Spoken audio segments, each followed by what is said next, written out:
The third quarter earnings are 12% below forecast, and the only explanation you can offer is market conditions.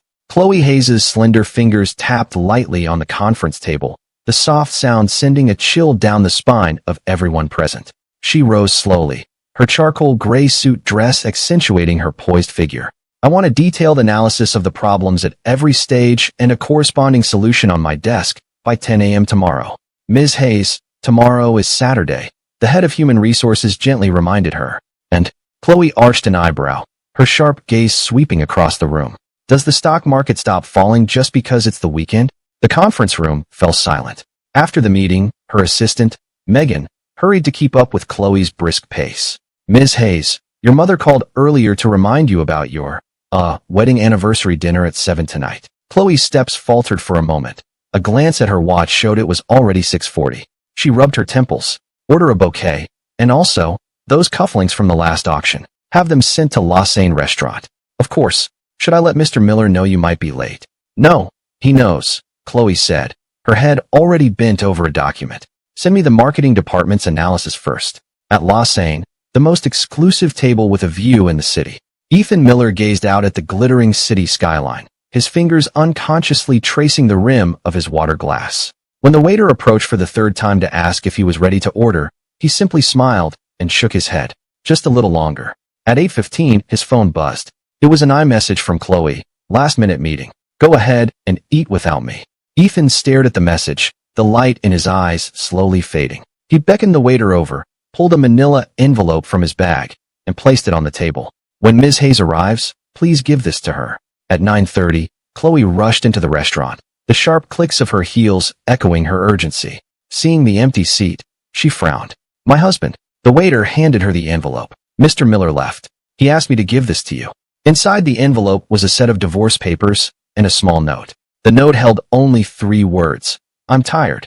Chloe stood frozen, feeling as if the blood had turned to ice in her veins. 5 years of marriage, ending just like that? The lights were on throughout the apartment. When Chloe pushed the door open, she found Ethan in the study, organizing papers. What is this? Chloe slammed the papers on his desk, her voice trembling with rage. Ethan looked up, his expression unnervingly calm. It's exactly what it looks like. Over a dinner? You want a divorce because I missed one dinner? Chloe stared, her eyes wide with disbelief. Do you have any idea how busy I was today? The entire quarterly earnings report. It's not about the dinner, Ethan interrupted, pulling his phone from a drawer and displaying a few screenshots. Do you know this person? Chloe leaned in and saw it was an iMessage conversation between her and Leo Vance, the new investment director at her firm. One circled message read, tonight's discussion was very productive. Looking forward to a more in-depth conversation next time. This is work. Chloe's voice cracked with indignation. In-depth conversation was about project details. Are you actually accusing me of having an affair? I'm not, Ethan said, rubbing his brow wearily. I know it was just work, but when I saw that message, my first thought was, at least someone gets her time and attention. That's why I want a divorce. Chloe looked as though she'd been struck by lightning, her mouth open but no words coming out. It's been 5 years, Chloe. Ethan's voice was soft, but every word was a blow. I come after your job, your parents, even your personal trainer. This screenshot just made me realize I can't lie to myself anymore. He pulled out a suitcase that was already packed. The apartment is yours. Let me know when you've signed the papers. Our lawyers will handle the rest. The soft click of the door closing hurt Chloe's ears more than a slam. She mechanically scanned the apartment, suddenly realizing how few traces of Ethan were left. It wasn't until she entered the bedroom that she saw the leather-bound journal on the nightstand. On the first page, in Ethan's neat script, was an entry. June 15th, 2018. Married Chloe today. She said we might have to postpone the honeymoon for a new project that just launched. That's okay. We have a lifetime ahead of us. With trembling hands, Chloe turned the pages, each one a record of another time she had let Ethan down. My birthday, 2019. Chloe promised she'd be home for dinner, but canceled at the last minute. The cake melted on the counter. Christmas, 2021. Her parents' house is just 2 blocks from mine, but she chose to work overtime instead. The final entry was from the day before, the eve of our 5th anniversary.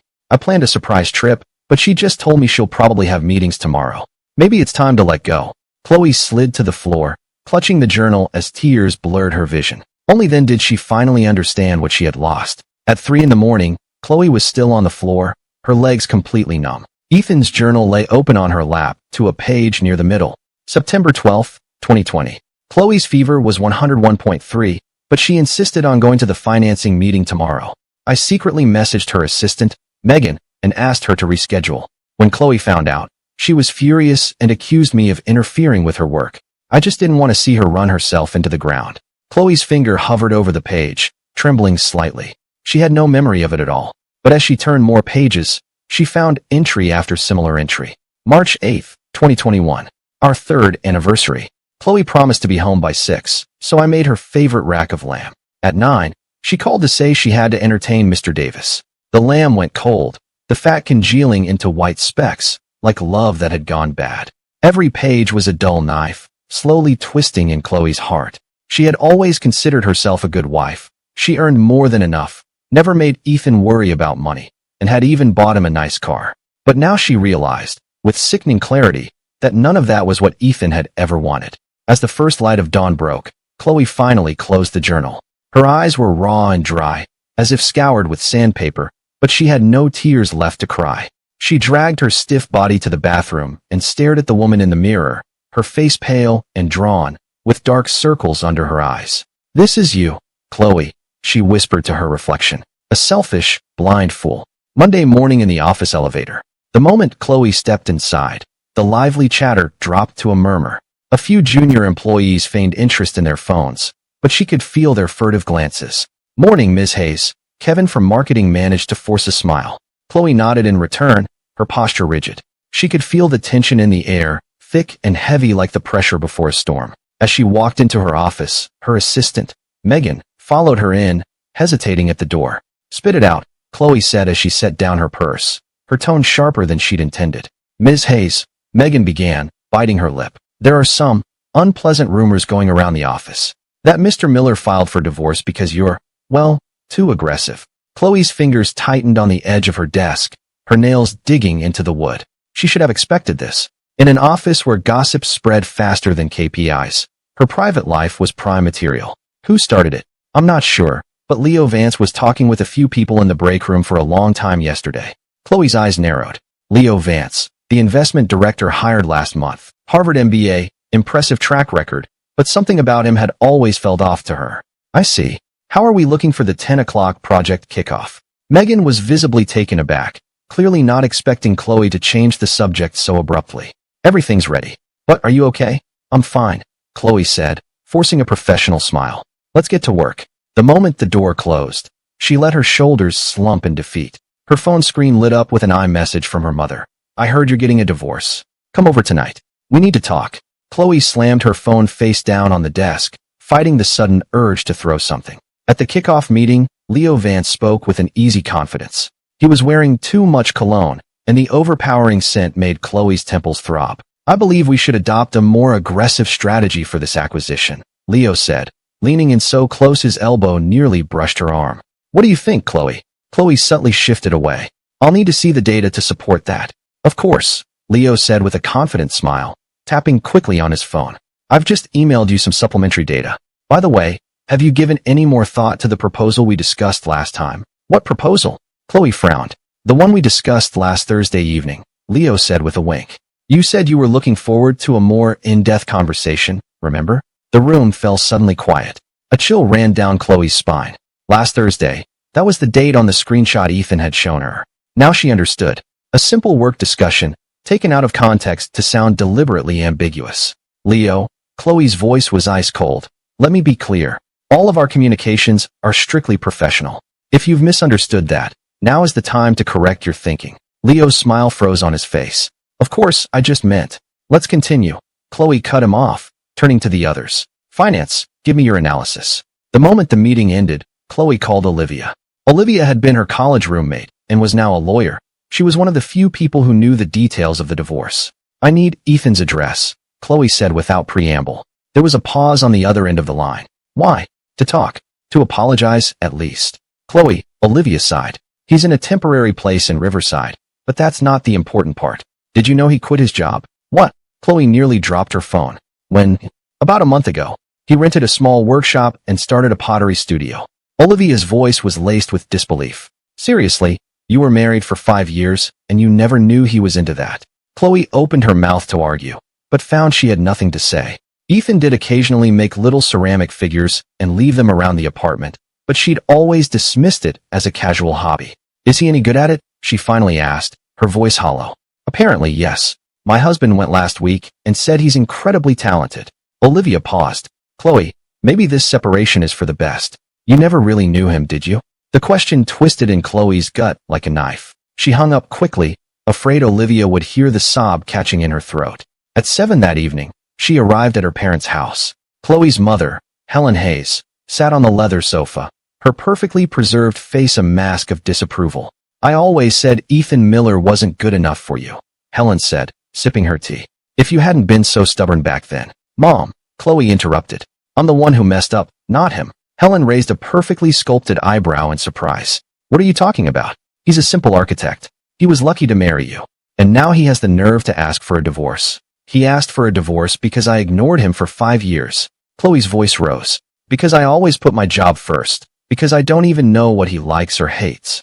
Helen set her teacup down with a sharp clink. What's wrong with working hard? Could he have lived so comfortably if you didn't? Men are never satisfied. Is that what Dad thinks? Chloe shot back. You control him so much he doesn't even dare go to the country club. Is he happy? The color drained from Helen's face. How dare you speak to me like that? Chloe took a deep breath. I don't want to repeat your and Dad's marriage. Ethan is a good man, and I failed him. Ridiculous, Helen scoffed. You're just being weak. Men need a firm hand. They need to be guided. You let him run free, and now that he's left you, you're defending him? Chloe stood up, her hands shaking so badly she could barely hold her purse. I have to go. Stay right there, Helen commanded.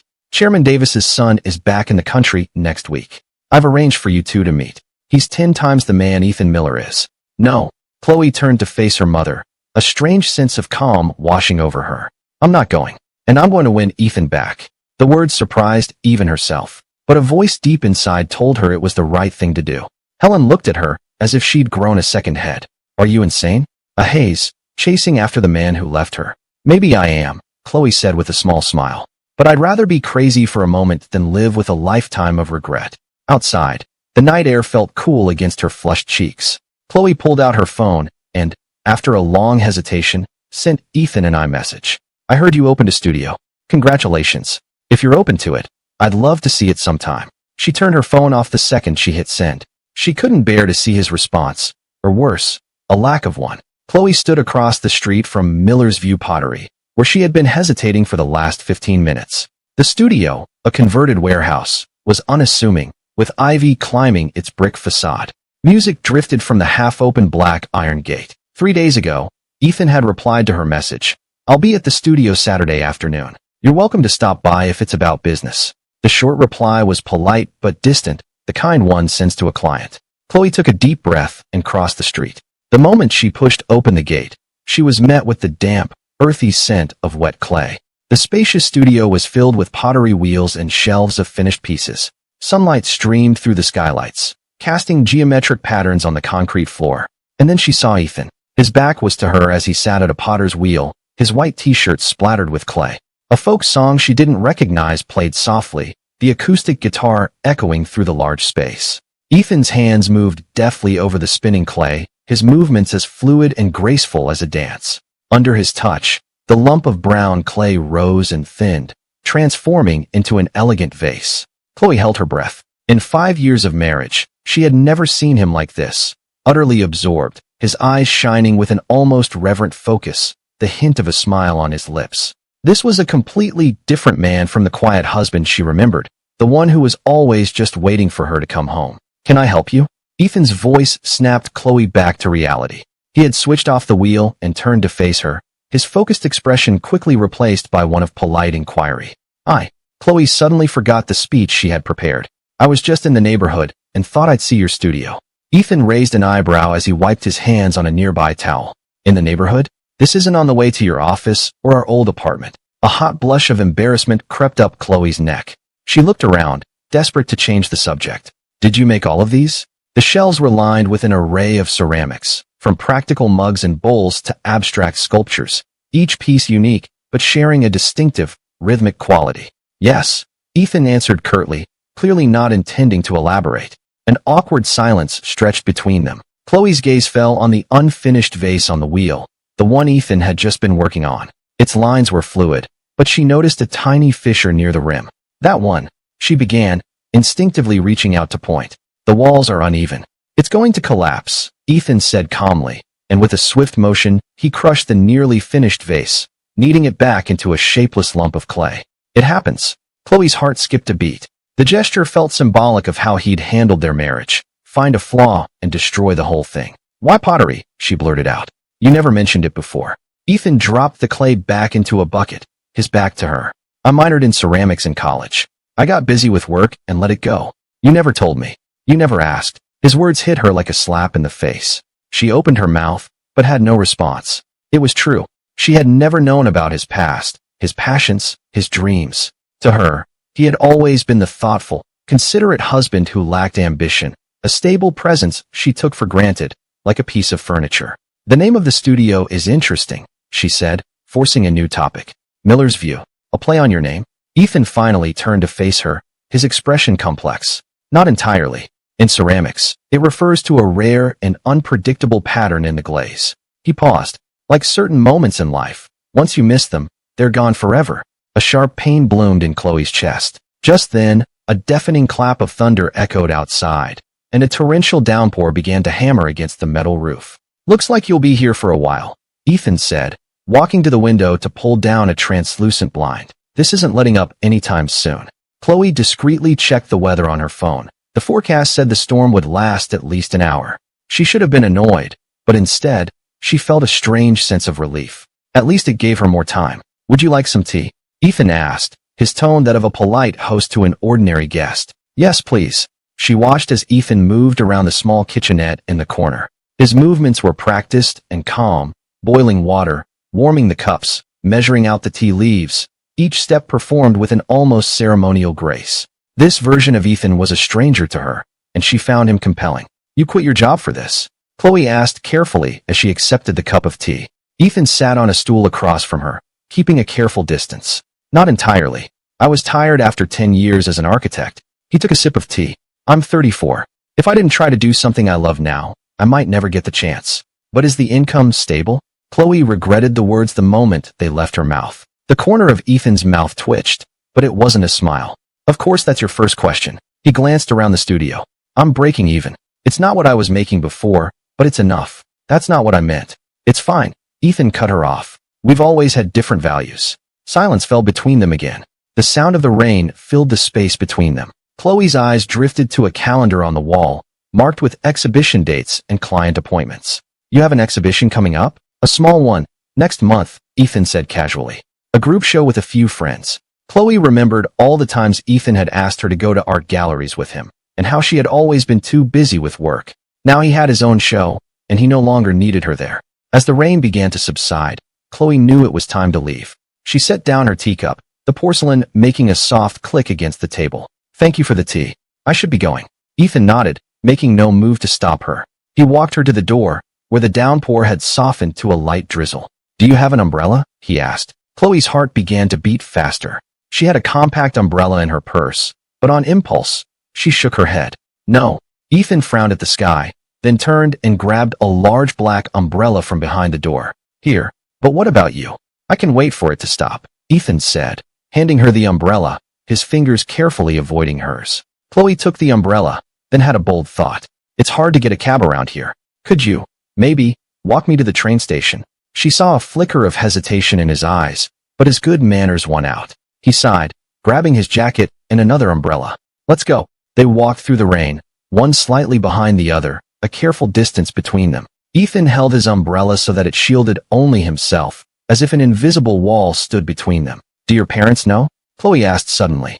About you quitting your job. Ethan shook his head. Not yet. They were always so proud that I worked for a major firm. A pang of guilt hit Chloe. Ethan's parents were working-class people who had spent their life savings on his education. She remembered what his mother had said to her when they got married, holding her hand tightly. Ethan was always so artistic, but we couldn't afford to give him much. I'm so glad he has you to take care of him now.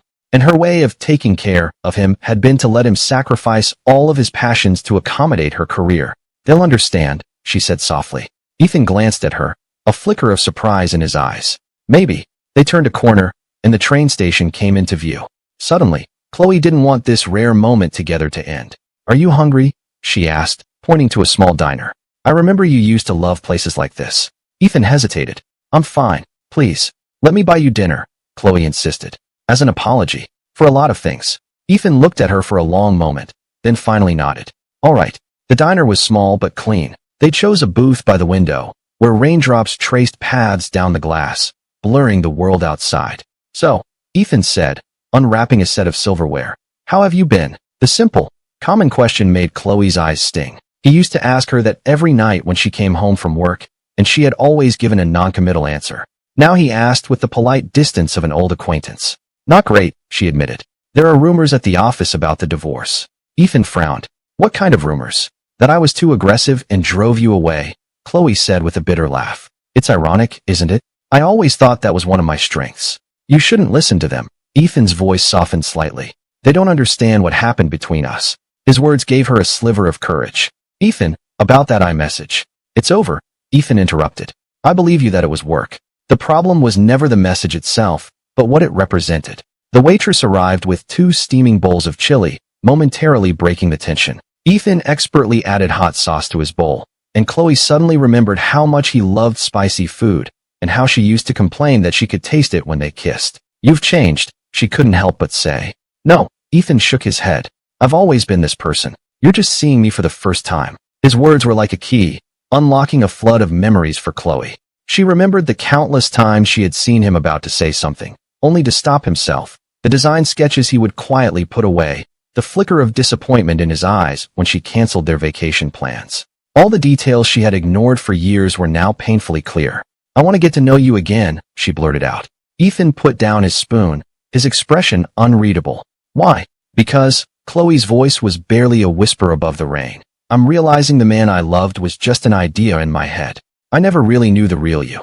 Ethan watched her for a long time before finally, gently, shaking his head. It's too late, Chloe. On Monday morning, as Chloe walked into the lobby of her building, she saw Leo Vance leaning against the reception desk, holding 2 cups of coffee. Morning, Chloe, he said with a dazzling smile, holding one out to her. Double espresso, no sugar. I remembered, right? Chloe accepted the coffee reluctantly, making a point to keep her distance. Thank you, but you really didn't have to. It's no trouble at all, Leo said, falling into step beside her. I had some new thoughts on Friday's proposal. We should discuss them over lunch. There were other people in the elevator, and Chloe could feel their eyes on them, the silent exchange of glances. She cleared her throat. If you have something to discuss, please schedule a formal meeting. Leo was unfazed. Don't be so formal. I heard Mr. Miller is, well, out of the picture. You should get out more. Chloe stopped dead in her tracks, anger flushing her face. My personal life is none of your business. And let me remind you, we are colleagues.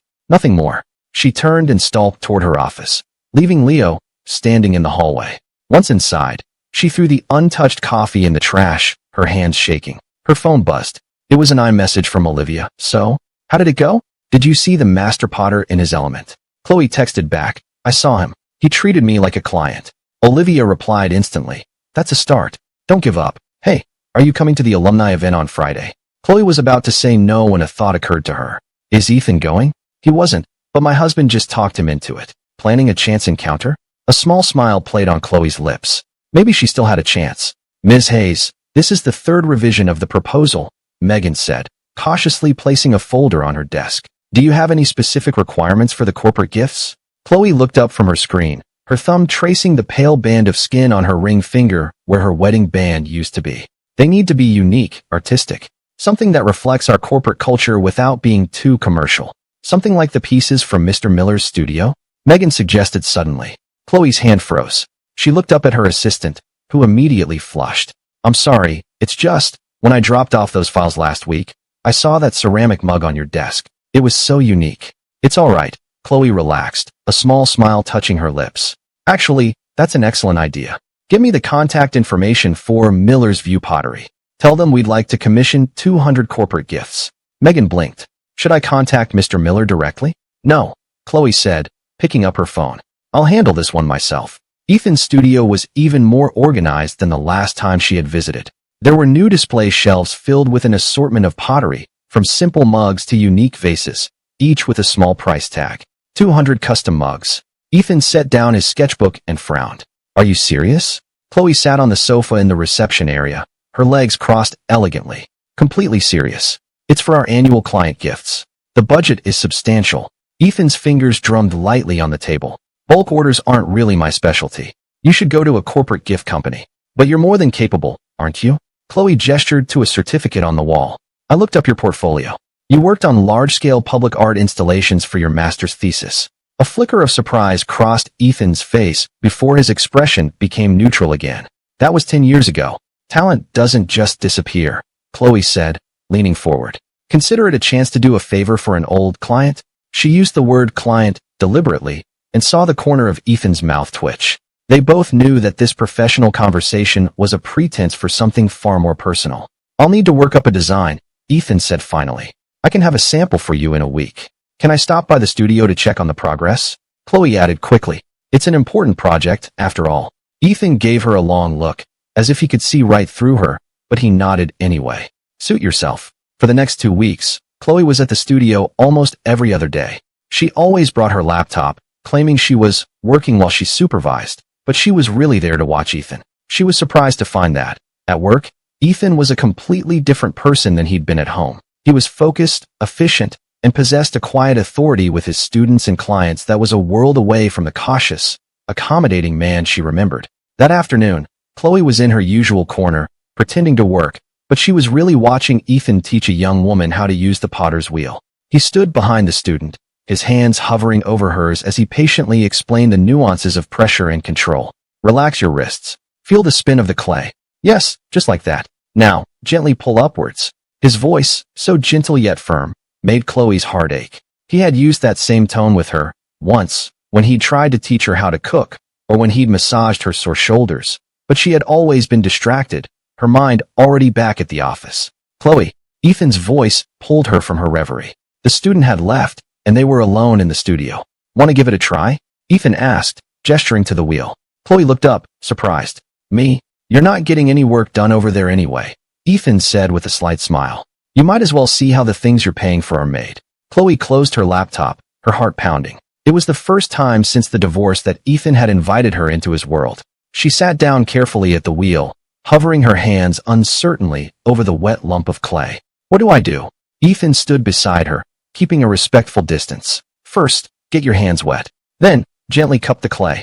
Remember, it has a life of its own. You have to guide it, not force it. Chloe did as he said, but the clay seemed to have a mind of its own, wobbling and collapsing to one side. I've ruined it, she said in frustration. It's fine. We'll start again. Ethan's voice was calm and steady. The worst thing you can be in pottery is impatient. On her second try, Chloe started to get the feel of it. The brown clay slowly rose between her hands, forming a crude cylinder. I did it, she cheered, feeling like a child who'd gotten a perfect score on a test. Ethan chuckled. Don't celebrate just yet. That's the easy part. In her excitement, Chloe pressed too hard, and the cylinder twisted out of shape. She tried to fix it, but her nails only gouged deep marks in the soft clay. I'm sorry, she said, pulling her hands back, instinctively bracing for the criticism she was used to from her mother, the same kind she often gave her own subordinates. But Ethan simply turned off the wheel. Clay has a memory, he said calmly. Once the structure is compromised, trying to force it will only make it worse. He skillfully lifted the ruined clay from the wheel, kneaded it into a ball, and dropped it into a bucket. It just needs to be reclaimed. Tomorrow, it'll be good as new. Chloe watched him, stunned. You're not angry? Why would I be? Ethan gave her a curious look. Every beginner goes through this. But I ruined your piece. It's just clay, Ethan shrugged. Besides, failure is part of the process. It teaches you to be patient and to respect the material. His words hit Chloe like a physical blow. She suddenly realized that in 5 years of marriage, she had never respected Ethan's materials, his time, his passions, his dreams. She had always put her career above all else, and had mistaken his patience for passivity. Want to try again? Ethan asked, handing her a fresh piece of clay. Chloe nodded, and this time, she gave the clay her full attention, as if it were the most important thing in the world. Ms. Hayes, here's that information you requested, Megan said, placing a file on the desk. Her eyes went to the small, lopsided ceramic bowl Chloe was holding. Is that one of Mr. Miller's pieces? Chloe smiled. No, I made it. It's terrible, isn't it? It's very artistic, Megan said diplomatically. Then, as if remembering something, she added, by the way, did you know Mr. Miller used to wait for you downstairs after work? It was for a while last year. Chloe's hand froze. When? Around November, I think. It was already getting cold, Megan recalled. I was working late one night, until after 9, and I saw him standing outside the coffee shop across the street. I asked if he wanted me to let you know he was there, but he said no, that you didn't like to be disturbed when you were working. Chloe's heart clenched. Last November. That was when she was in the middle of the annual acquisition, working late almost every single night. She had no idea Ethan had been waiting for her. Did he do that often? Megan nodded. I found out later from one of the security guards that he was there 2 or 3 times a week, sometimes for hours. The guard said he felt bad for him and offered to call up to your office, but Mr. Miller always said no. He said you were under too much pressure, and he didn't want to add to it. Chloe's eyes filled with tears. She remembered those weeks, how every time she'd gotten home, exhausted, in the middle of the night, Ethan would have hot tea and a snack waiting for her, without a single word of complaint. And she had never even noticed the chilblains on his hands from waiting for so long in the cold. Ms. Hayes, are you all right? Megan asked, her voice full of concern. I'm fine, Chloe said, quickly wiping her eyes. Thank you for telling me. After Megan left, Chloe pulled Ethan's journal from the back of her desk drawer. She turned to the entries from last November and found it. November 15th. Chloe's been at the office for 36 hours straight. I went to wait for her, hoping I could convince her to get some rest. I could see the light on in her office, but I didn't dare go up after she got so angry the last time I interrupted her in a meeting. I left some more milk with her assistant for her. I hope she remembers to eat. Chloe closed the journal and hugged the lopsided little bowl to her chest. She finally understood why Ethan had left her. It wasn't that he had stopped loving her.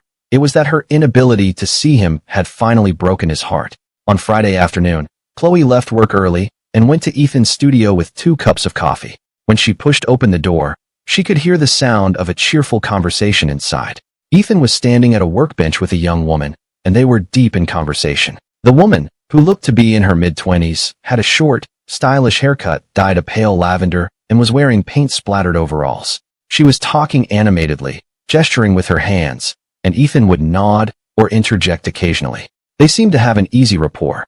Standing in the doorway, Chloe felt a sharp, unexpected pang of jealousy. This was the kind of person Ethan should be with. Someone who understood his art, who could share his passion, not a workaholic who only thought about spreadsheets and quarterly reports. Chloe, Ethan had noticed her, and he looked surprised to see her.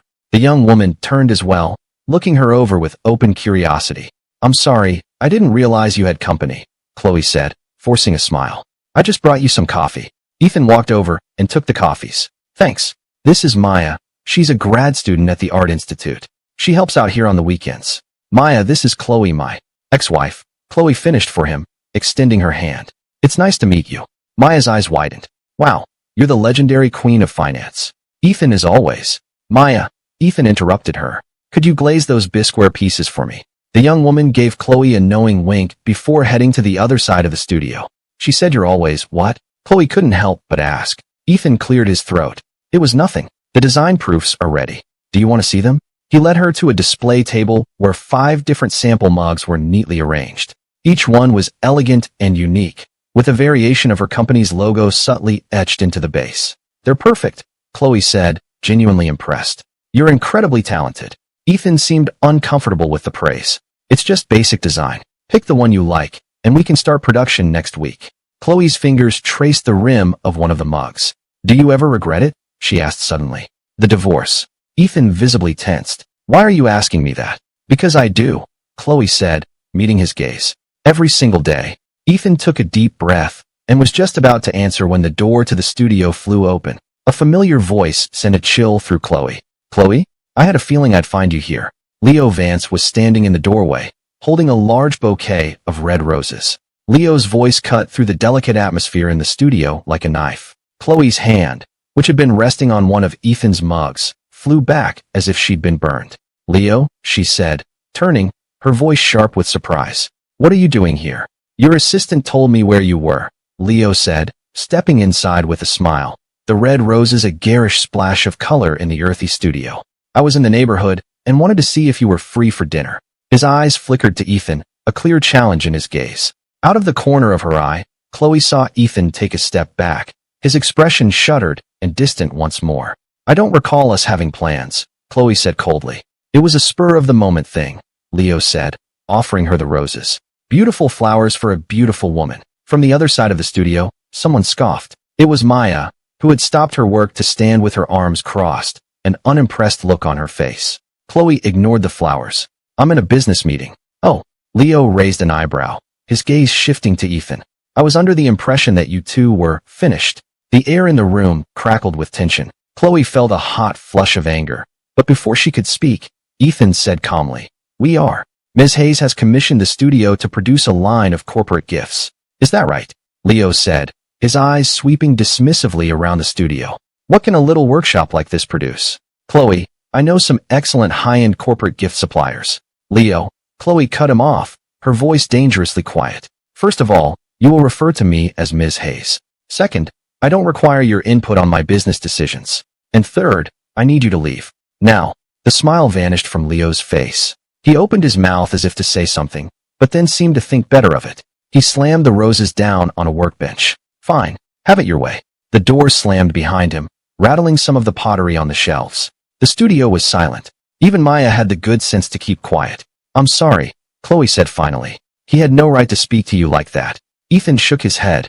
It's fine. Shall we continue? He gestured to the mugs, clearly eager to get back to business. But Chloe's attention was now on Maya, who was looking her up and down with an unreadable expression and the hint of a smile on her lips.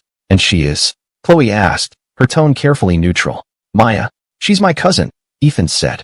She's a ceramics grad student at the Art Institute. His cousin? Chloe froze, suddenly remembering that Ethan did have an aunt who lived on the north side.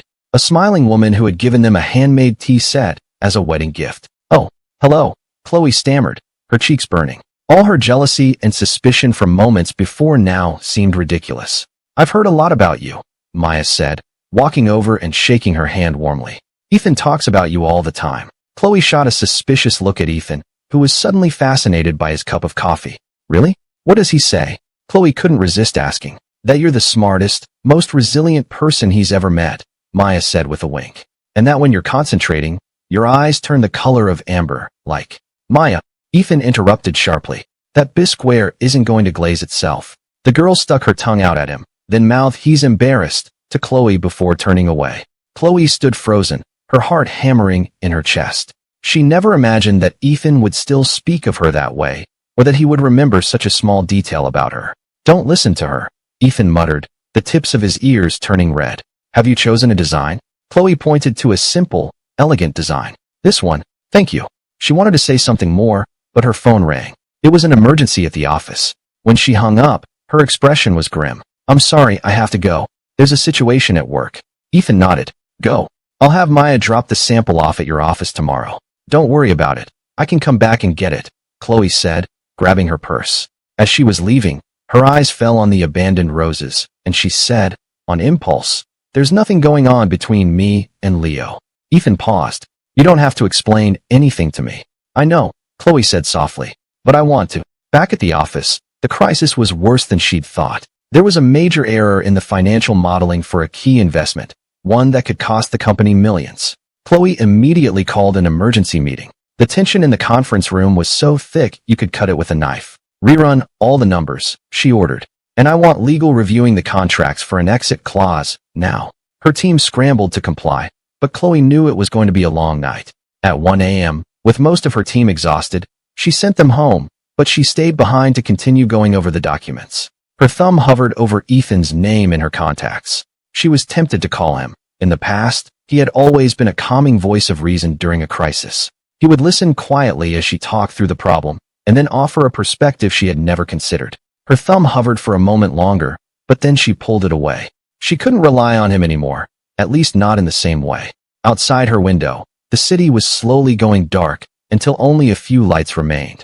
In that moment, Chloe understood the loneliness of the nights Ethan had described in his journal, waiting for someone who never came home on time, too worried to sleep, but too scared to call, until you finally drifted off alone. At 5 a.m., they finally had a solution. Chloe leaned back in her chair, exhausted, her eyes dry and aching. The dregs at the bottom of her coffee cup had congealed into a solid mass, much like her exhausted brain. Ms. Hayes. Megan peeked into her office. You've been here all night. Can I get you some breakfast? No, thank you, Chloe said with a weak smile. Is everyone here for the 9 a.m. emergency meeting? They've all been notified. Why don't you go home and get some rest? Chloe shook her head.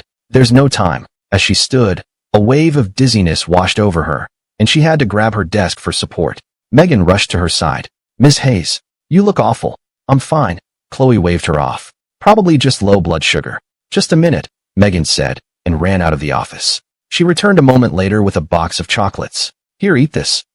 Should I call Mr. Miller to come get you? Chloe's head snapped up. Why Ethan? Megan blinked. Because, the last time you had that high fever. She trailed off, realizing her mistake. Last time? When was that? Chloe pressed. Last December, I think, Megan said quietly. You've been working for over 40 hours straight and came down with a fever that wouldn't break. Mr. Miller came and took you to the hospital. He stayed with you all night. He asked me not to tell you. He said you hated people seeing you when you were vulnerable. A lump formed in Chloe's throat. She didn't remember it at all. All she remembered was a blurry hospital ceiling and the prick of an 4 in the back of her hand. She had always assumed Megan had taken her. Don't call him, she said finally. I'm fine. By the time the meeting was over, it was 3 in the afternoon. Chloe had pushed through the 2-hour crisis meeting, and now she felt completely hollowed out. When she got back to her office, she was surprised to find an insulated lunch bag on her desk. What's this? A Ms. Miller dropped it off, Megan said. Mr. Miller's cousin. She said he told her to make sure you ate it while it was still hot. Chloe opened the bag. Inside was a container of still steaming rice porridge with shrimp and several small side dishes, all of her favorites. Tucked underneath was a note. Don't forget to eat. Yem. Ethan Miller. The simple initials made Chloe's eyes well up. She remembered how, whenever she was sick, Ethan would make her this exact porridge, explaining that the shrimp was for protein, the ginger would settle her stomach, and the scallions were for flavor without being too harsh. Ms. Hayes, Megan asked, her voice full of concern. Are you okay? Chloe quickly wiped her eyes. Yes, please thank Ms. Miller for me. She's already gone. But, Megan hesitated. She did mention that Mr. Miller had spoken to Olivia last night and heard your company was in trouble, so he made this for you.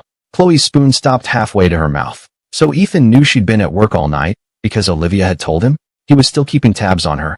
The thought sent a warm feeling spreading through her chest. She felt much better after she'd finished the porridge. She opened her laptop, ready to get back to work, but an email from an unknown sender caught her eye.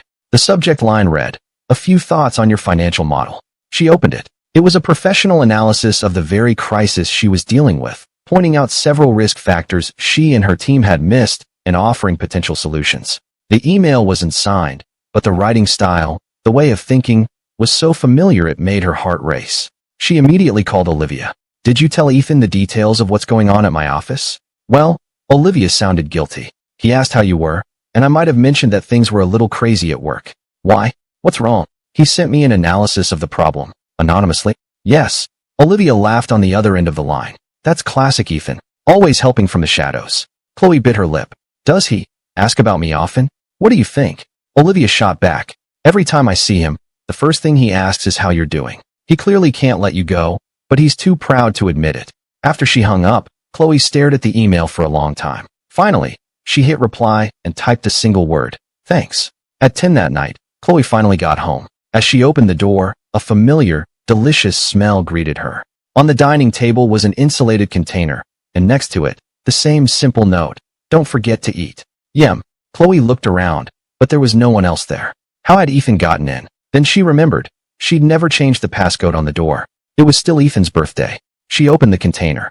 Inside were braised short ribs and stir-fried vegetables, still warm. Her favorites. Since the divorce, she'd forgotten what a home-cooked meal tasted like, living on takeout and business dinners. She was in the middle of eating when the doorbell rang. Confused, Chloe went to the door, but there was no one there, just a small package on the doormat. She opened it to find a box of antacids and a bottle of vitamins. You idiot, Chloe whispered, her eyes filling with tears again. She suddenly remembered the security camera in the foyer. She rushed to the study, pulled up the security footage from that evening on her computer. At 8:15, a familiar figure appeared on the screen, punching in the code and letting himself in, carrying the insulated container. Ethan was dressed in a simple white t-shirt and jeans, and he looked thinner than she remembered. He walked familiar into the kitchen and placed the container on the table. Then he stood for a long moment, his eyes fixed on the photo wall in the living room, where their wedding portrait still hung. Before he left, Ethan took the box of medicine from his pocket, hesitated, then set it on the table next to the note he'd already written. The entire visit lasted less than 10 minutes, but the footage showed he had waited outside her door for almost 20 minutes before he finally worked up the nerve to come inside. Chloe watched the footage 3 times, then buried her face in her hands and wept without a sound. The care she had always taken for granted, she now realized, was precious. After 3 straight weeks of relentless work and stress, Chloe finally collapsed. Late on Friday night, she was still at the office when the room started to spin, and she realized her forehead was burning hot. Megan insisted on taking her to the hospital, but Chloe refused. "Just take me home," Chloe rasped, her voice barely a whisper. "I just need some medicine and a good night's sleep." When she got home, she collapsed onto her bed, too weak to even change out of her clothes. Her phone slipped from her purse, its screen lighting up for a moment before going dark. Her last coherent thought before she drifted into a feverish sleep was, "I wish Ethan were here. He always knew what to do when she was sick." She didn't know how much time had passed when the sound of the doorbell pulled her from the fog. Chloe struggled to her feet and dragged her aching body to the door, the world swimming before her eyes. "Delivery for Miss Hayes? Are you all right?" It wasn't a delivery person at the door, it was Maya.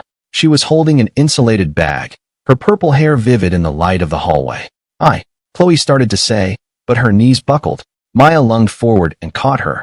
"Oh my God, you're burning up," she said, pressing a hand to Chloe's forehead. "Why aren't you at a hospital?" Chloe tried to say she was fine, but her throat was raw. Without another word, Maya helped her back to bed, efficiently tucking her in before pulling a thermometer from the insulated bag. "Open your mouth," she commanded, her voice leaving no room for argument. The digital thermometer beeped sharply. Maya glanced at the reading and frowned. 103.3. Ethan was right. "Ethan?" Chloe asked weakly. "He asked me to bring you some porridge. He said he was sure you hadn't been eating properly," Maya said, rolling her eyes. She pulled out her phone and made a call. "Ethan, you'd better get over here. Chloe's fever is almost 104. "Yes, it seems like the flu." "Okay, I'll wait." She hung up and turned to Chloe. "He's on his way. I'm going to get you some water." Chloe wanted to tell her that she didn't need Ethan to come, but she was too sick to argue. And besides, a small part of her desperately wanted him there. Maya returned with a glass of water and a small pill case. "Take this. Ethan said you're allergic to ibuprofen, so I brought you acetaminophen." Chloe looked at her, astonished. "He remembered that?" "He remembers everything," Maya said, helping her sit up to take the pills. "Like how you like your lemon water with honey when you're sick, and that you hate ginger tea." And the doorbell rang again. Maya went to get it, and Chloe heard the sound of familiar, hurried footsteps. A moment later, Ethan appeared in the doorway. His hair was a mess, and there was a sheen of sweat on his forehead, as if he'd run up the stairs. His eyes fell on Chloe's flushed face, and his brow furrowed with worry. "How long have you been like this?" "I don't know," Chloe said weakly. "My head started hurting last night." Ethan crossed the room in a few quick strides and pressed his palm to her forehead, then checked the pulse in her neck. His fingers were cool against her hot skin, and the touch reminded her of their first date, when he had gently taken her hand in the movie theater. "We need to get you to a hospital," Ethan said decisively. "This could be a complication from the flu." "No," Chloe said, grabbing his sleeve. "No hospitals." Ethan looked at her stubborn expression and sighed. "All right, we'll try to get it down here first. Maya, can you get a wet towel from the bathroom? And there are some herbs in a bag in the kitchen. Can you brew them?" Maya nodded and left the room. Ethan took a small medical kit from his bag and pulled out a stethoscope. "I need to listen to your lungs." Chloe nodded weakly. Ethan expertly placed the cool metal of the stethoscope against her back, and she could feel the warmth of his fingers through the thin fabric of her shirt. "Take a deep breath." She did, but the deep breath sent her into a fit of coughing. Ethan's expression grew more concerned. "There's some congestion in your lungs. If your fever doesn't break by morning, I'm taking you to the hospital." "When did you learn to do that?" Chloe asked weakly. A small smile touched Ethan's lips. "My father is an herbalist. I picked some things up." He put the stethoscope away. "You never knew?" Chloe shook her head, a fresh wave of guilt washing over her as she realized how little she knew about his family. In 5 years of marriage, she had only visited his parents a handful of times, and each visit had been brief. Maya returned with the wet towel, and Ethan took it from her, gently placing it on Chloe's forehead. The coolness of the cloth against her hot skin made her sigh with relief. "I'll go make the tea," Maya said with a wink at Chloe. Ethan's remedies work wonders. They were alone in the room. Ethan sat on the edge of the bed, occasionally adjusting the towel on her forehead. Chloe watched his focused profile and a thought occurred to her. Your work. I cleared my schedule for today, Ethan said calmly. Don't talk. Save your strength. Chloe wanted to protest that she was keeping him from his work, but her eyelids were suddenly too heavy to keep open. The medicine was starting to work, and she drifted into a hazy, half-conscious state. In the haze, she felt his fingers gently stroking her sweat-damp hair from her face. His touch is gentle, as if he were handling a delicate piece of porcelain. The familiar gesture reminded her of all the nights she'd come home late from work, exhausted, and he would stroke her hair just like this, telling her it would help her relax. I'm sorry, she murmured, not quite conscious, taking his hand and pressing it to her hot cheek. I was wrong. I shouldn't have ignored you.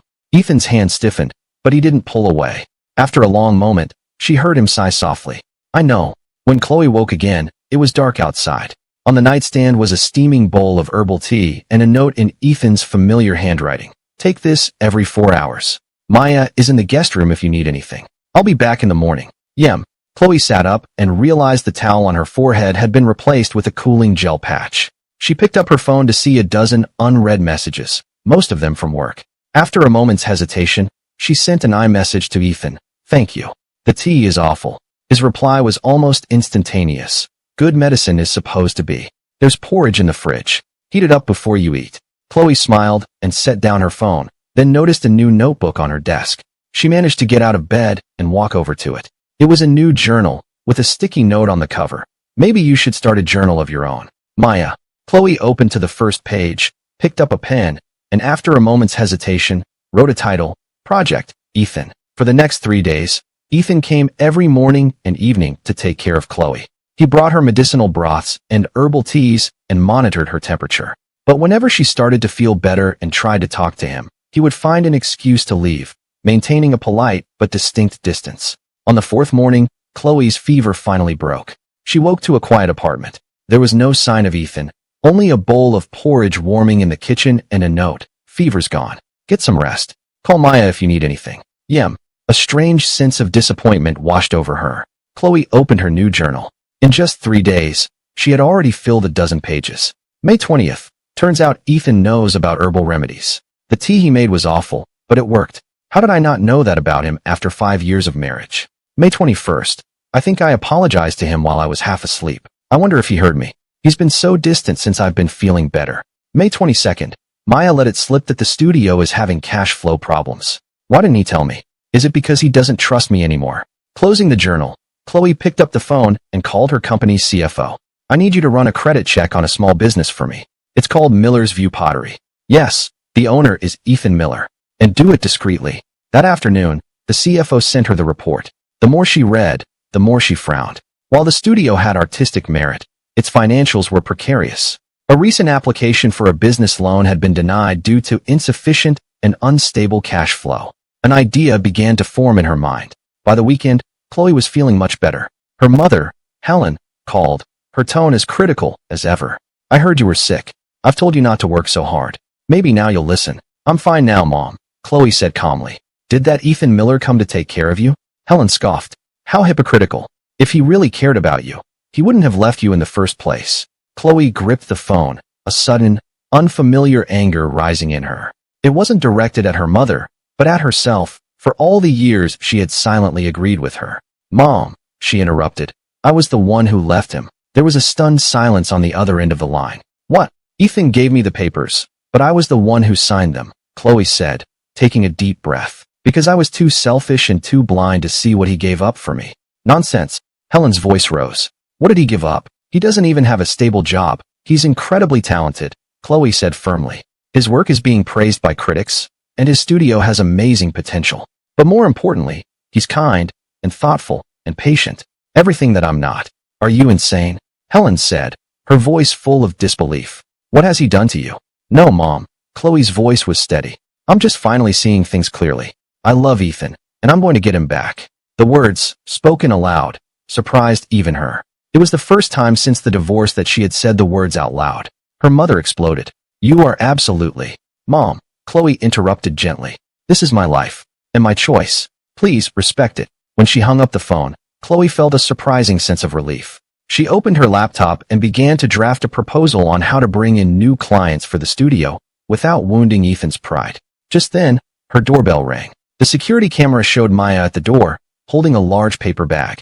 When Chloe opened the door, Maya greeted her with a wide grin. Ethan sent me with supplies. And, she added with a conspiratorial wink, he's meeting a client at the Blue Harbor Cafe at 7 tonight. If you just happened to be in the neighborhood, I wouldn't tell him. Chloe's heart skipped a beat. Why are you helping me? Maya's smile softened. Because it's obvious you two are still in love with each other, but you're both too proud to admit it. She handed Chloe the bag. Ethan deserves to be happy, and I think you're the only one who can make him happy. Inside the bag, along with groceries and medicine, was a small, delicate ceramic jar filled with the honey lemon drops Chloe loved for a sore throat. She opened her journal to a new page and wrote, May 25th, I need to learn to love him the way he's always loved me, quietly, but completely. At the Blue Harbor Cafe, Chloe stood before the large plate glass window, smoothing her dress for the 10th time. It was a simple navy dress, not too formal, but elegant. She wore the pearl earrings Ethan had given her for her 30th birthday. She'd arrived half an hour early and chosen a discreet table with a clear view of the entrance. Maya's intel had been accurate. At 10 minutes to 7, Ethan walked in. He was wearing a light gray shirt and dark slacks, and he looked sharp and handsome with a recent haircut. He didn't notice her in the corner as he headed for a reserved table by the window. Chloe was just about to get up and accidentally run into him when she saw a familiar figure approach Ethan's table. Mark Jennings, an investment director at Apex Capital, her firm's biggest rival. She stopped in her tracks and quickly sat back down. How did Ethan know Mark Jennings? From the way they shook hands, it was clear this wasn't their first meeting. Chloe subtly moved to a table where she could overhear them, pretending to be absorbed in her phone. So Mr. Anderson recommended I come take a look at your work, she heard Mark say. To be honest, I don't know the first thing about pottery, but he said you have a very unique design philosophy. He's too kind, Ethan said with his familiar modesty. I have him to thank for the invitation to the International Crafts Exhibition. An International Crafts Exhibition? Chloe's heart leaped. It was one of the most prestigious exhibitions in the world. An invitation was a sign of major international recognition. Ethan had never mentioned it to her. Are you all right on the funding side? Mark asked. I heard you've been having some trouble. Ethan tapped his finger on the rim of his coffee cup. It's the nature of a small studio. Cash flow is always tight. But I recently received a large commission from an anonymous client. They paid a 50% deposit, which has helped. An anonymous client? Chloe bit her lip. She had arranged the commission through a third party, so Ethan wouldn't know it was her. Anonymous. Mark laughed. Don't tell me you have a secret admirer. Ethan shook his head. It's just business. The client requested complete anonymity. Not even my own staff knows the details. The arrival of their drinks interrupted the conversation. Chloe was debating whether she should leave when she heard Mark ask, By the way, are you still in touch with Chloe Hayes? Chloe's back went rigid. Occasionally. Ethan's answer was short and clipped. Mr. Anderson was surprised to hear about the divorce, Mark said, taking a sip of his coffee. He told me you gave up that project in Berlin to marry her. Chloe forgot to breathe. The Berlin project? Ethan had never mentioned a project in Berlin. Ethan's voice grew cold. I'd rather not discuss my personal life. Sorry, Mark said, holding up his hands. It's just a shame. Anderson said you were his most promising designer. That project could have fast-tracked your career by a decade. Chloe's hand clenched the strap of her purse, her knuckles white. Ethan had given up an opportunity that would have fast-tracked his career by a decade, just to marry her? And she had never even known. The conversation turned to the technical details of pottery, but Chloe couldn't hear a word. She slipped out of the cafe and stood on the sidewalk, taking deep breaths, trying to calm the storm of thoughts in her head. Her phone rang. It was an unfamiliar number. Ms. Hayes? My name is Robert Anderson. I used to be Ethan Miller's boss. The voice on the other end of the line was calm and steady. I apologize for the intrusion, but there are some things about Ethan I think you ought to know. An hour later, Chloe was sitting in Mr. Anderson's office, staring at a stack of old project files. Mr. Anderson was a man in his 50s, with sharp eyes and graying temples. I worked with Ethan for 7 years. He was the most talented designer I've ever had, Mr. Anderson said, pushing a file across the desk toward her. This is the file for the Berlin project. It was a joint project with one of the top architectural firms in the world, an opportunity that comes along once in a decade. Chloe opened the file. Ethan's name was at the top of the list of candidates. Next to it, in red ink, was the word declined. May of 2018. 2 weeks before your wedding, he came into my office and turned it down, Mr. Anderson said with a sigh. He said his fiancée was in a crucial stage of her career, and that she couldn't move to Berlin with him. Chloe's throat felt tight. That was right after she'd been promoted to vice president. She couldn't have left her job, but she couldn't remember Ethan ever even mentioning it. And that's not all, Mr. Anderson said, producing several more files. A director position at our Chicago office in 2019. A visiting professorship at NYU in 2021. He turned them all down. Each file felt like a physical blow to Chloe's heart. With a trembling hand, she traced the details of the opportunities Ethan had never mentioned, and she was struck by the sudden, sickening realization that the sacrifices in their marriage had been entirely one-sided. "Why are you telling me this?" she asked, her voice hoarse. Mr. Anderson looked her directly in the eye. "Because last month, Ethan came to see me. He asked if the offer to collaborate on the Berlin project was still open. He said he had no reason to say no this time." The words were a knife in Chloe's heart. No reason to say no, because he was divorced now. He didn't have to stay for her anymore. "He deserves a better opportunity," she managed to say. "I'm not here to pass judgment on your relationship," Mr. Anderson said, shaking his head. "But as Ethan's friend, I can see that he's not happy. The studio is an escape for him. It's not his true passion." Chloe thought of the look in Ethan's eyes when he was at the wheel. "He seems to love what he's doing now." "Love?" Mr. Anderson gave a sad smile. "Ethan has wanted to be an architect since he was a boy. Pottery was just an elective he took in college." Chloe was stunned. She had always thought pottery was a passion he'd discovered later in life, not a substitute for a dream he'd given up. "Why pottery?" "Because it gave him a flexible schedule, so he could be available for you," Mr. Anderson said, and his words were the final blow. "Ms. Hayes, Ethan is the most selfless person I have ever met. But the problem with selfless people is that eventually, they have nothing left to give." After she left Mr. Anderson's office, Chloe stood on the street, lost. She had to see Ethan. Right now? She took a cab straight to Miller's View Pottery, but the studio was closed, a closed for the day sign hanging on the door.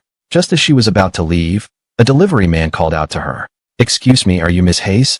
I have a package here for Mr. Miller." Chloe took the package automatically, and the delivery man hurried away. After a moment's hesitation, she called Ethan. "Hello." Ethan's voice was tinny over the phone, and there was a lot of noise in the background. "It's me. I'm at your studio. A package was just delivered for you." "Chloe," he sounded surprised. "I'm at the hardware supply market in Riverside. Can you just leave it by the door? The code is the same." "No, I'll bring it to you," Chloe insisted. "There's something I need to talk to you about." There was a pause on the other end of the line. "All right, I'll text you the address." The hardware supply market was bigger and more chaotic than Chloe had imagined. She navigated the dusty concrete floors in her heels, and finally spotted Ethan in front of a tile supply store. He was examining a set of samples, his profile sharp in the afternoon sun. "Ethan," she said softly. He turned, his eyes falling on the package in her hands. "Thanks. You didn't have to bring that all this way." "I wanted to see you," Chloe said, her voice trembling more than she'd intended. "I just met with Mr. Anderson." The expression on Ethan's face froze.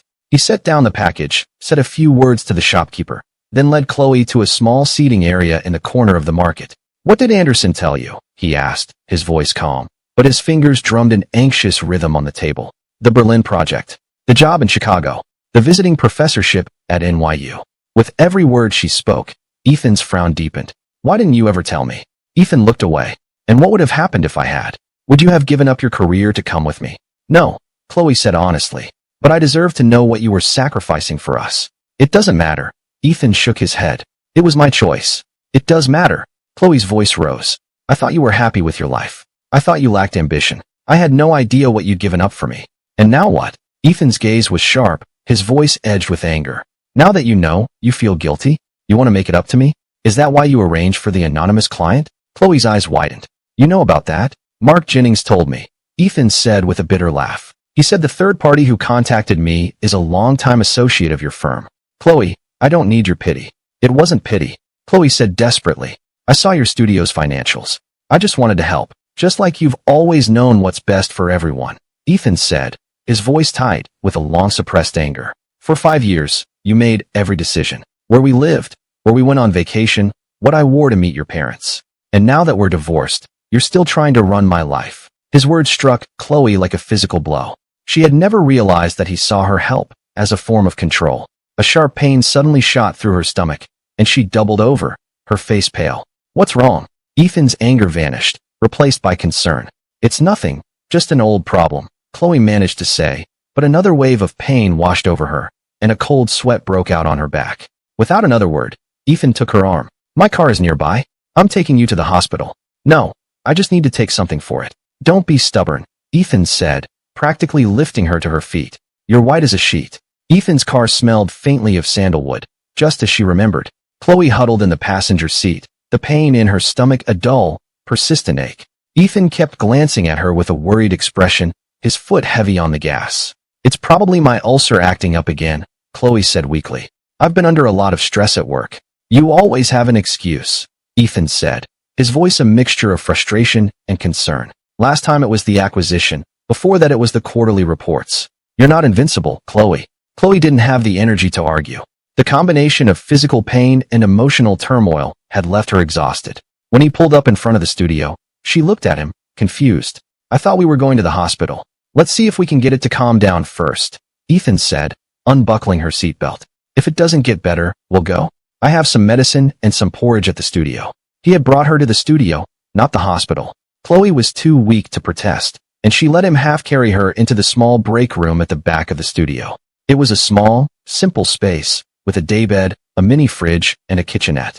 Ethan quickly heated up a bowl of porridge and handed it to her with a couple of pills. Take these, then try to eat some of this. The medicine worked quickly, and the pain in her stomach began to subside. Chloe leaned back against the pillows and watched Ethan moving around the small kitchen. The sunlight coming through the blinds cast stripes of light and shadow across his back. The scene was painfully familiar. He had cared for her just like this so many times before, while she had been too busy answering emails and taking calls to notice. Feeling any better? Ethan asked, returning with the warm bowl of porridge and sitting in the chair beside the daybed. Chloe nodded and took the bowl from him. It was a simple chicken and rice porridge, her favorite comfort food. Ethan, she said softly, about those opportunities. I am so sorry. Don't be. Ethan shook his head. Like I said, it was my choice. But you weren't happy. It wasn't about being happy, Ethan said, his gaze distant. Marriage is about compromise. It's just, I was the only one compromising, and eventually, I had nothing left to give. His words were a knife in her heart. She set the bowl aside, her hands trembling. For the past few months, I've been reading your journal. I've been thinking about you, and I've realized that I never really knew you at all. And now you do, Ethan said with a bitter smile. A fool who was used to sacrificing everything. No, Chloe said, grabbing his hand. A man who loved me more than I ever knew. Ethan tried to pull his hand away, but she held on tight. Tears welled in her eyes and began to stream down her face. I was wrong. I was so wrong, she said, her voice choked with tears. I thought my career was everything. I took everything you did for granted. It wasn't until I lost you that I realized how blind I'd been. Ethan watched her silently, his expression unreadable. These past few months, I've been watching you in your studio, seeing you so focused, so passionate. I'd never seen that side of you before, Chloe said, tears streaming down her face. And I realized that I was in love with the idea of you, not the man you really are. Chloe, Ethan said finally, his voice hoarse. Let me finish, Chloe said, wiping her eyes. Today, I finally understood what you gave up for me. But I don't want you to sacrifice for me anymore, Ethan. I want the real you. Your dreams, your passions, all of it. If you'll give me another chance. The small room was silent. From outside, they could hear the distant, muffled sounds of the market. Ethan looked at her for a long time, and then he sighed. That's the problem, he said softly. I still love you, Chloe. But love isn't enough to sustain a healthy relationship. And I'm afraid of making the same mistakes all over again. Chloe's heart sank. But his next words gave her a glimmer of hope. Maybe we could start over. Get to know each other again. Not go back to the way things were, but build something new. Chloe held her breath. What do you mean? I mean, Ethan chose his words carefully. We could try dating. Like a normal couple. Take it slow. A flicker of hope ignited in Chloe's eyes. She wanted to throw her arms around him, but she was afraid of scaring him away. Instead, she just squeezed his hand. I'd like that. Starting over. I'll show you I can change. Ethan squeezed her hand back, a ghost of a smile on his lips. Okay, let's give it a try. In that moment, Chloe felt a sense of peace and hope she hadn't felt in a very long time. It wasn't a promise to get back together, but it was a chance for them to find their way back to each other, and this time, to get it right. You're really not bringing your work phone? Ethan asked, his eyebrows raised in surprise as Chloe locked her work phone in her desk drawer. Chloe tucked a stray piece of hair behind her ear and smiled. Rule number 1 for date night, no distractions. She patted her purse. I only have my personal phone, and it's on silent. It was their first official date since they had decided to start over. For the past 2 weeks, They had been slowly rebuilding their connection through texts and occasional visits to the studio, carefully avoiding any mention of the past, talking to each other like two people on a first date. Ethan was wearing a dark blue shirt with the sleeves rolled up to his elbows, and he smelled faintly of sandalwood and clay. He took her coat and draped it over his arm, a simple, gentlemanly gesture that made her heart flutter. "Where should we go?" she asked. "I made a reservation at M, but if you'd rather do something else." "Actually," Ethan said, a rare tell that he was nervous. "The new art house theater is doing a Theo Angelopoulos retrospective. If you're interested." Chloe blinked. In the past, she had always been the one to choose the restaurant, the movie, the destination. Ethan had always just gone along with her plans. This small suggestion marked a fundamental shift in their dynamic. "I'd love that," she said, and she meant it. The art house theater was small and intimate, with only a few dozen seats. The audience was mostly film students and cinephiles. They chose seats near the back, and when the lights dimmed, Chloe's elbow brushed against Ethan's, sending a tiny spark through her. The film was Eternity and a Day, a Greek film with English subtitles. Chloe didn't know much about foreign films, but she was captivated by the director's poetic exploration of time, memory, and loss. During a scene where the elderly protagonist has an imaginary conversation with his dead wife, she stole a glance at Ethan. He was completely absorbed in the film, his face illuminated by the flickering light of the screen. After the movie, they found a quiet cafe to talk about it. Chloe was surprised by the depth of Ethan's analysis. He spoke about the director's use of long takes and non-linear storytelling with the passion and insight of a true film buff. "When did you get so into film theory?" Chloe asked, stirring her latte. Ethan smiled. "I minored in it in college. After that, well, you know." Yes, after that, he'd met her and had devoted all of his time and energy to supporting her career. A familiar pang of guilt hit Chloe, and she quickly changed the subject. "The movie made me think about time and choices. If you could go back and change one decision you've made, what would it be?" Ethan thought for a moment. "Nothing. Even the wrong decisions were the best I could make at the time." He looked up and met her eyes. "And besides, without them, we wouldn't be here right now." His answer made her eyes well up with tears. She was about to reply when her phone buzzed in her purse. She instinctively reached for it, then stopped herself. "Don't you want to get that?" Ethan asked. "It might be important." Chloe shook her head. "We made a deal." She pushed her purse further away. "Unless it's the hospital or the police, nothing is more important than this cup of coffee tonight." A look of surprised gratitude flashed in Ethan's eyes. He reached across the table and covered her hand with his. The warmth of his touch sent a shiver through them both. "Thank you," he said softly. 3 days after their date, Chloe was jolted awake by the shrill ring of her phone in the middle of the night. The caller ID showed it was her mother. A call at this hour could only be bad news. "Chloe, it's your father. He's had a heart attack. He's at Mercy General Hospital." Her mother's voice was shrill with panic. "The doctors say he needs surgery immediately." Instantly wide awake, Chloe leaped out of bed, her legs so weak they nearly gave out from under her. She threw on the first clothes she could find, grabbed her keys, and ran out the door, but when she got in the car, her hands were shaking too badly to grip the steering wheel. Deep breaths. She had to get a grip. But the image of her father's pale face flashed in her mind. The man who had always taken her to museums with a smile, the only person who, when she told him about the divorce, had simply said, "I respect your decision." Her phone screen lit up. It was Ethan calling. She realized she must have called him by accident in her panic. "Hello," she answered, her voice breaking. "Chloe? What's wrong?" Ethan's voice was thick with sleep, but it sharpened instantly with alarm. "My dad, the hospital," she stammered, her words choked by sobs that blurred her vision. "Where are you?" "I'm on my way." 20 minutes later, when Chloe stumbled into the emergency room, Ethan was already waiting for her by the entrance. He had thrown on a t-shirt and jeans, and his hair was a mess, but his eyes were clear and alert. "They just took him into surgery," he said, taking her purse and steadying her as she swayed. "The surgeon is Dr. Peters, the best cardiologist in the state. Your mother is outside the OR on the 5th floor." Chloe stared at him, astonished. "How did you?" "I called Mr. Anderson on the way over. His brother-in-law is the vice president of the hospital," Ethan said, pressing the elevator button. "Your father is going to be fine." During the short elevator ride, Chloe clung to Ethan's arm as if it were a lifeline. Outside the operating room, Helen was sitting alone on a bench, her makeup smudged. She jumped to her feet when she saw Chloe. "The doctor said the blockage was severe. They have to put in a stent." Ethan interjected calmly. "Dr. Peters is the best in the country. The success rate for this procedure is over 95%. I've already arranged for the best post-op care team. Helen finally seemed to notice Ethan. She gave him a complicated look, but for once, she didn't make a sarcastic comment, simply nodding in exhaustion. The next 6 hours were an eternity of agonizing waiting. Ethan quietly handled all the paperwork, brought them coffee and sandwiches, and even found a charger for Chloe's dying phone.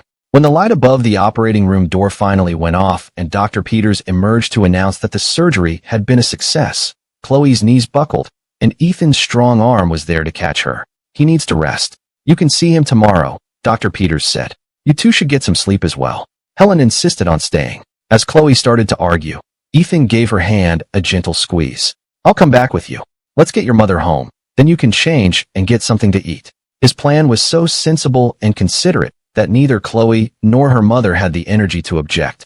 In the car on the way home, Helen was uncharacteristically silent. It wasn't until she was getting out of the car that she managed a stiff "thank you" to Ethan. The next morning, when Chloe returned to the hospital with a change of clothes and some breakfast, she found Ethan already waiting outside her father's room, holding a fresh stack of lab reports. You're here early, Chloe said. Couldn't sleep, he said simply, handing her the reports. The post-op results from last night.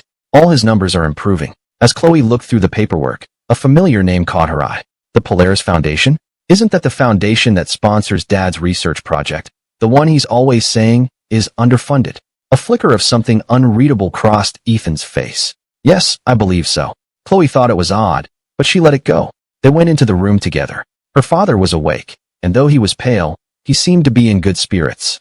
Ethan, you're here, her father said, his voice weak but warm. Thank you for everything. Of course, sir, Ethan said, expertly adjusting the bed and plumping his pillows with a gentle, practiced ease. Chloe watched them, a lump forming in her throat. She had once taken this quiet, gentle competence for granted, had even seen it as a sign of his lack of ambition. Now she understood that true strength was often quiet. For the next 3 days, Ethan practically lived at the hospital. He coordinated with the doctors, arranged for meal plans, and even brought her father some of his favorite old books to read. Chloe handled work emergencies from the hospital during the day and stayed with her father at night, the two of them falling into an easy rhythm of shared responsibility. On the 4th day, with her father's condition stabilized, Chloe decided to go home for a quick shower and a change of clothes. As she was passing the nurse's station, she overheard 2 of the nurses talking. The representative from the Polaris Foundation just left? So low-key. Donates all that money and never even shows his face. I know, right? Dr. Evans was saying they've been funding that archaeology project for the patient in 303 for 5 years straight. They even prepaid for this surgery. Chloe stopped dead in her tracks. 5 years. That was exactly how long she and Ethan had been married. An unbelievable suspicion began to form in her mind. When she got home, she went straight to the study and started digging through some of her father's old research papers he'd left there.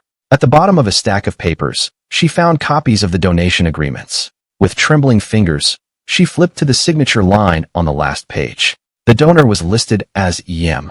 Ethan Miller. It was Ethan. Chloe sank into a chair, her vision blurring with tears. Her father had often spoken of his mysterious benefactor, so grateful to the Polaris Foundation for allowing him to continue his research. And all along, it had been Ethan, silently funding her father's passion project with money from their joint account, from the household funds she had never once bothered to look at. She thought of all the times her father had mentioned his benefactor and she had barely listened, of the strange, unreadable expression on Ethan's face whenever the subject came up, of how she had once complained that her father was wasting money on a useless hobby. A wave of shame washed over her. Her phone buzzed. It was an iMessage from Ethan. Your dad is craving that walnut cake from the bakery on Main Street. I'm going to pick some up. Do you need anything? Behind the simple text was the same quiet, consistent thoughtfulness he had shown her for 5 years. Chloe wiped her tears and typed back. No, I'm fine. Thank you, Ethan, for everything. On the day her father was discharged from the hospital, Chloe received major news from work. The CEO called her into his office and made her an offer she had been working toward her entire career, president of the APAC division, based in Singapore. This is what you've always wanted, isn't it? Her CEO said with a smile. It's a 3-year position. After that, you'll be on the short list for the C-suite. It was the promotion she had been dreaming of her entire career. The first thing she did when she walked out of the meeting was call Ethan. Half an hour later, they met in the park near her office.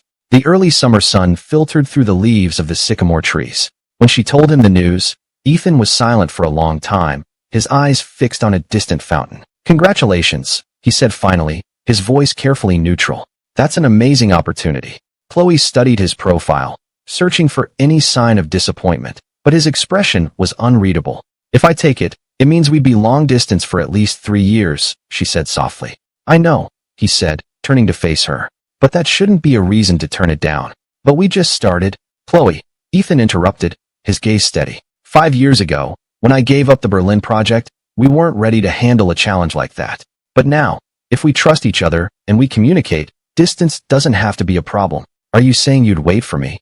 "I'm saying," Ethan said, choosing his words carefully, "we can figure it out. Together. Maybe I could expand the business to Southeast Asia. I could fly out to see you. The point is, it doesn't have to be all or nothing anymore." A warmth spread through Chloe's chest. The old Ethan would have sacrificed his own happiness for hers, and the old Chloe would have let him. Now, they were learning how to be partners, how to find a solution together instead of one person making all the compromises. "I need to think about it," she said finally. Ethan nodded and reached out to brush a fallen leaf from her shoulder. "Whatever you decide, I'll support you. But this time, make the choice that's right for you. Not for me, not for anyone else." In the sunlight, his eyes were the color of warm amber, and they were full of understanding and respect. And Chloe realized, with a sudden clarity, that this was what real love looked like. Not sacrifice and compromise, but the freedom to be your best self, together. The deadline to accept the APAC position was noon the next day. Chloe sat in her office, staring at the gilt-edged contract on her desk. She'd been looking at it for an hour, but she hadn't read a single word. Outside her window, the city was beginning to light up, the neon signs reflecting in a colorful blur against the glass. Her phone lit up with an iMessage from Ethan. "Have you made a decision?" The simple question made Chloe's stomach clench. She had barely slept for 3 days, turning the decision over and over in her mind, imagining every possible outcome. The promotion she had once coveted above all else had now become an impossible choice. Her thumb hovered over the screen for a long moment before she finally typed back. "Can we talk? In person. Now." His reply was almost instantaneous. "I'll be at the studio." The lights were on at Miller's View Pottery, casting a warm glow into the evening. The moment Chloe pushed open the door, she was greeted by the familiar, earthy smell of clay, mingled with the faint scent of sandalwood that always clung to Ethan. He was at a workbench, trimming a leather-hard pot. He looked up at the sound of the door, a small smile on his face. "Perfect timing," he said, setting down his tools. "I just unloaded the kiln." Chloe walked over to the workbench, where a dozen new mugs were lined up in a neat row. Each one was a unique shape, with a unique glaze that seemed to glow in the warm light of the studio. Her eyes were drawn to one at the end of the row. It had a deep blue glaze with tiny flecks of gold, and it looked just like the night sky they had seen on their honeymoon in the Maldives. "Is this?" "It's for a custom order," Ethan said softly. "A constellation series. The Maldives." He had planned the entire trip, a perfect honeymoon, and she had been called back to work on the 3rd day, leaving him to finish the vacation alone. The memory made Chloe's throat ache. She set down her purse and took out 2 journals, Ethan's and the one she had started, Project. "Ethan, I brought these," she said, her voice trembling slightly. "I thought we could read them together." Ethan's eyes moved from one journal to the other, and then he nodded. They sat on the small sofa in the corner of the studio, their knees almost touching. Chloe opened her journal first and began to read from the first entry. May 18th. "I went to Ethan's studio for the first time today. Seeing him at the wheel, so focused and passionate, I had a sudden, terrible realization. I've never really known my own husband." May 25th. "Maya let it slip that the studio is having financial trouble. Why doesn't he ever tell me when he's struggling? Is it because I always try to swoop in and save him, instead of just being his partner?" June 2nd. "When my father was in the hospital, Ethan was the first one there. I'm starting to realize what it feels like to be truly taken care of. It's not about money. It's about having someone to catch you when you fall." With every entry she read, Chloe could feel the subtle shifts in Ethan's breathing beside her. When she read the entry about discovering he had been anonymously funding her father's research for 5 years, she saw his hand clench into a fist. "Your turn," she said softly, and handed him his journal. Ethan took a deep breath and opened to a page. September 3rd, 2019. Chloe came home after a 48-hour shift and fell asleep on the sofa. I took off her shoes and covered her with a blanket. I saw she had blisters on her ankles from her new heels. She never complains, never admits she's in pain. It makes my heart ache. I wish she would let me take care of her, just once, instead of always trying to be so strong on her own. His voice was low and gentle, like the resonant notes of a cello. Chloe had never heard him speak about her that way. His words were like a mirror, showing her a version of herself she didn't recognize. Strong, but also fragile. Independent, but also lonely. January 15th, 2021, Ethan continued. Chloe's first international negotiation after her promotion. She was so excited when she video called me to tell me how it went. Her eyes were shining. I've never seen her so alive. I would have done anything to support her dream. I just wished, sometimes, she would ask me how I was doing. Silent tears streamed down Chloe's face. All the years she had been climbing the corporate ladder, he had been right there behind her, not holding her back, but waiting to catch her if she fell. They read entry after entry, sharing their memories, sometimes laughing, sometimes crying. When the clock struck 1 in the morning, Chloe finally closed the journal and looked into Ethan's eyes. I'm turning down the APAC position. Ethan frowned. You don't have to do that. No, let me finish, Chloe interrupted. I'm not doing it for you. I'm doing it for me. For the past 2 weeks, I've been asking myself what really makes me happy.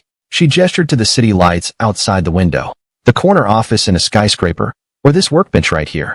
Cold, hard numbers, or something warm you can hold in your hands. Chloe, I'm not finished, she said, taking a deep breath. I've been talking to a headhunter. There's a local investment firm that's looking for an operations partner. It's a flexible, remote position. I'm going to apply for it. And, she paused, I also want to be your business partner. I can handle the business side of the studio. That way, we can be together, and we can both do what we love. She couldn't finish, because Ethan had stood up and was pulling a folder from a cabinet behind the workbench. He handed it to her. What's this? Chloe asked, confused. She opened it, and her eyes went wide. It was a detailed business plan, Miller's View Pottery International Expansion. It included a market analysis of Southeast Asia, potential studio locations in Singapore, and even mock-ups for a bilingual website. On the last page was a hand-drawn timeline for the next 3 years, with milestones like couples pottery workshops and international exhibitions. When did you do all this? Chloe asked, her voice choked with emotion. Over the last few days, Ethan said with a small smile. If you had decided to take the job, I was going to go with you. I can set up a studio anywhere. An opportunity like that doesn't come along every day. Chloe's vision blurred with tears. The man who had given up his dream in Berlin for her wasn't sacrificing himself again. He was finding a way for them both to shine. She threw her arms around him, burying her face in his chest, her tears soaking the front of his shirt. I have a better idea, she said, looking up at him. Let's compromise. We'll go to Singapore for 2 years, and then we'll go to Berlin. You owe yourself that project, and I can work remotely. Ethan's eyes lit up. Are you sure? I've never been more sure of anything in my life, Chloe said, wiping her tears. But before we do that, she took a small box from her purse. Inside were 2 simple, platinum bands, identical to the wedding rings they had exchanged 5 years ago. I had the original designer make them for us, she said softly. They're not for getting remarried. Not yet. They're a promise. To start over. And when we're ready. Ethan took the box from her. And then, to her astonishment, he got down on one knee. Chloe, will you give me another chance? Not to go back to what we were, but to start over and become the people we were always meant to be. Laughing through her tears, Chloe nodded and pulled him to his feet to kiss him. It was a gentle, tender kiss, but it was filled with more promise than any they had ever shared before. 6 weeks later, at Lausanne, Chloe arrived on time. It was the same restaurant, the same view of the city skyline, but everything felt different. Ethan was already there, waiting for her. He was wearing her favorite navy blue suit, his hair neatly combed. Happy anniversary, he said, standing to pull out her chair. On their anniversary, 5 years ago, she had been 2 hours late and had arrived to find only a set of divorce papers. Today, she was 5 minutes early, and she was greeted by the look of love in Ethan's eyes. Dinner was relaxed and easy. They talked about the new commission for the studio, about Chloe's new job, about the dog they might adopt one day. For the past 5 weeks, they had been getting to know each other all over again, like a new couple falling in love for the first time. They had a standing date night. They texted each other throughout the day. They even surprised each other with little gifts. When dessert arrived, Ethan pulled a small, velvet box from his pocket. Chloe's heart leaped, thinking it was a ring, but when she opened it, she found a tiny, exquisite ceramic cup, no bigger than her thumb, glazed in a shimmering, ocean blue. Turn it over, Ethan said softly. Chloe turned the tiny cup over. On the bottom was a date, June 15th, 2018. Their wedding day. Is this the first? Ethan said, and produced another, slightly larger cup. On the bottom was another date, April 7th, 2019. The day we had our first fight. He produced a third, then a fourth, each one representing a milestone in their relationship, each glaze and shape a unique memory. The last one was the largest, a simple mug. The date on the bottom was May 20th, 2023. The day their divorce was finalized. You want to commemorate this day? Chloe asked softly, her finger tracing the date. Especially this day, Ethan said, taking her hand. Without this day, we wouldn't have become the people we are now. From inside the last mug, he produced a ring. It wasn't one of the platinum bands, but a new diamond ring, with tiny sapphires on either side of the main stone that looked just like the stars in his constellation mugs. This time, I want to do it right, Ethan said, taking a deep breath. Chloe, will you be my wife again? Not to go back to what we had, but to start something new. As two whole people who know how to love each other the right way. Her answer was a kiss. When she finally pulled away, she realized that the entire restaurant was watching them, smiling. A few people even applauded. Wait, she said, suddenly remembering something. She reached into her purse and pulled out a small, lopsided ceramic figure, the first thing she had ever made on the wheel. I got you something too. On the bottom, she had scratched the day's date, and underneath, the words, to new beginnings. Ethan laughed and placed the clumsy little figure on the table with great ceremony, right next to the elegant, perfect mugs. To anyone else, it would have looked like a strange collection, but to them, it was the perfect symbol of their love. Imperfect, but real, clumsy, but sincere, broken, and stronger for it. As they were leaving the restaurant, Ethan stopped at the door. He took a key from his pocket and pressed it into her palm. It's for the studio, he said softly. Welcome home. Chloe closed her hand around the key, the sharp edges digging into her palm. The feeling was real, and she knew, with a certainty that settled deep in her bones, that this was not a dream. She looked up at Ethan and saw the same certainty reflected in his eyes. This time, they would both see each other.